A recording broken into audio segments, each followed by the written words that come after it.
We have Simone joining us today. This is an unusual treat. Say hello, Simone. She isn't usually my snuggly cat, but today it's kind of raining. I think maybe she wants to stay warm. All right, I'll try not to disturb you. Chapter 15. It's hard to do this with a cat. Chapter 15. Off to the land of goodies. Oh, I know what I'm going to do. I'm just going to move this. Hold on. It's so unusual to have her in my lap. I don't hardly know what to do. There we go. That's easier. Chapter 15. Off to the land of goodies. The summer days went on and on. The wishing chair seemed to have had enough of adventures for a time, and it stayed quietly in its corner without sprouting so much as one wing. One day Pixie came tapping at the children's window. They came to it at once. "Has the wishing chair grown its wings again?" asked Peter in excitement. Pixie shook his head. "No, I haven't come to tell you that, but I have come to show you this." He pushed a piece of paper into their hands. This is what it said. "Dearest Cousin Pixie, you haven't been to see my new house yet, so do please come soon. I expect that you have heard that I have moved to the land of goodies. It's simply lovely. Do come and see me soon. I have a biscuit tree growing in my garden, just coming into fruit, and a jelly plant growing around my front door. Yours ever, Cousin Pipkin." "Wow! Does your cousin really live there?" said Molly in wonder. "How lucky you are, Pixie. Now you can go and you can eat just as many goodies as you'd like. I only wish that we could come too." "I came to ask if you'd like to go with me," said Pixie. "My cousin Pipkin won't mind. He's a very nice fellow, although I always thought that he was a little bit greedy. I expect that's why he bought a house in the land of goodies, really, so he could always have a lot of things to eat. Why, if you pass a hedge, you'll probably see that it's growing bars of chocolate." This sounded so exciting that the children felt that they wanted to go at once. "Oh, we can't," said Pixie. "We have to wait for the wishing chair to grow its wings again. The land of goodies is too far unless we go by wishing chair." "Well, how disappointing," said Molly. "I feel awfully hungry even at the thought of going. What about Winks, Pixie? Can he come too?" Now Winks had come back with them to the playroom, and he had stayed a night with Pixie and then gone to tell his people that he was not going back to Mr. Grimm's ever again. He meant to bring back some of his things with him and to spend some of the time with Pixie in the playroom and some with his other friends. He was very pleased indeed at being so free. "Winks can come if he's back in time," said Pixie. "I don't really know where he is at the moment.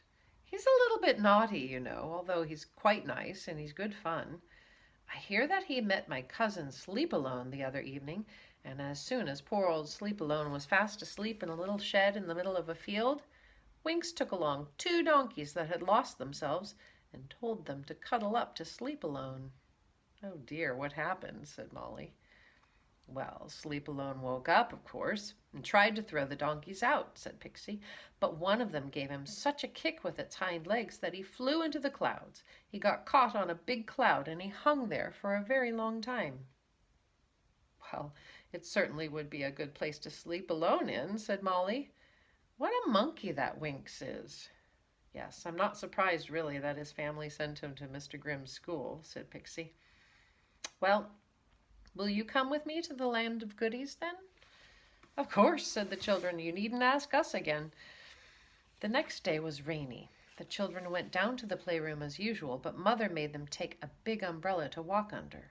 "It really is such a downpour," she said. They shook the raindrops off of the umbrella as soon as they reached the playroom door. Pixie's voice came to them, rising in joy. "Is that you, Molly and Peter? The wishing chair has just grown its wings." "Oh, good!" cried Molly, and she ran in, and sure enough, the chair was already waving its green and yellow wings. "But it's pouring rain," said Peter, looking in at the door as he struggled to put down the big umbrella. "We shall get soaked if we go for miles through this rain." "Let's take the umbrella," said Molly. It will cover all three of us easily. Four of us, said Winks, and he popped out of the cupboard and he grinned at them. I've come back for a day or two. I hid in the cupboard in case it was your mother or somebody coming. Oh, Winks, I'm so glad you're coming too, said Molly. Can we go right now, this very minute, Pixie? I don't see why not, said Pixie. Don't put down that umbrella, Peter. We'll come now and you can hold it over us as we fly. And so soon, all four of them were sitting in the wishing chair, flying through the rain. Peter held the big umbrella over them, and although their legs got a little bit wet, the rest of them was quite dry. It's quite a long journey, so I hope the chair will fly fast, said Pixie. It will be a bit dull because the rain clouds stop us from seeing anything down below. The chair suddenly began to rise high. It went right through the purple-gray clouds, higher and higher and higher, and then at last it was through the very last of them, and the children found themselves far above the topmost clouds, full in the blazing sun. Well, said Peter, trying to shut the umbrella, what a good idea of yours, wishing chair. Now we shall be warm and dry again. But darn this umbrella, I simply can't shut it.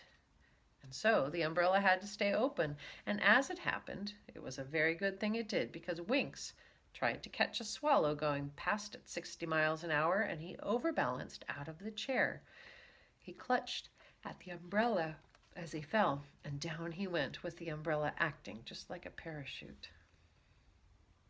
Very clever of you, Winks, said Pixie, as the chair swooped down and hovered by the umbrella for Winks to climb onto the seat again.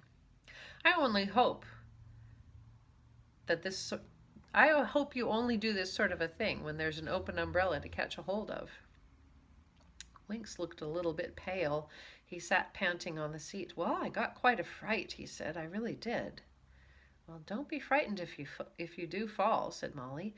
Just do what Pixie did once when he fell. He changed himself into a large snowflake, and he fell gently to earth.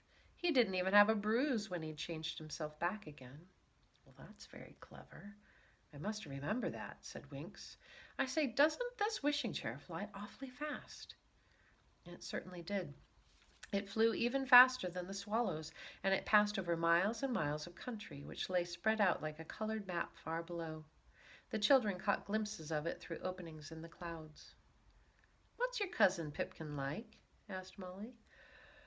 Well, said Pixie, I expect he's quite plump now that he lives in the land of goodies. He's very generous. He's very kind.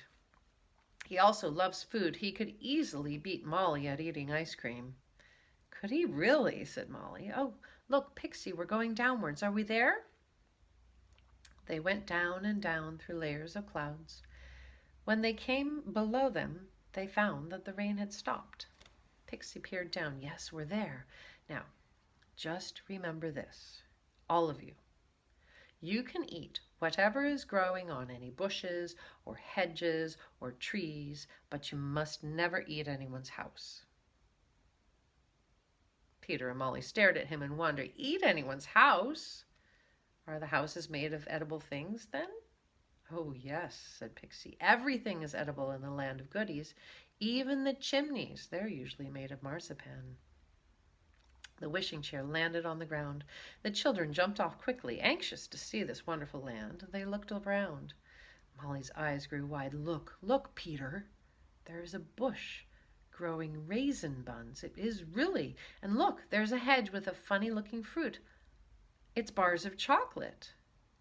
Look at that house, cried Peter. It's all decorated with icing sugar. Isn't it pretty? And oh, it's got little silver balls here and there in its walls and all down the front door, too. Look at those funny flowers in the grass, cried Molly. I do believe that they're jam tarts.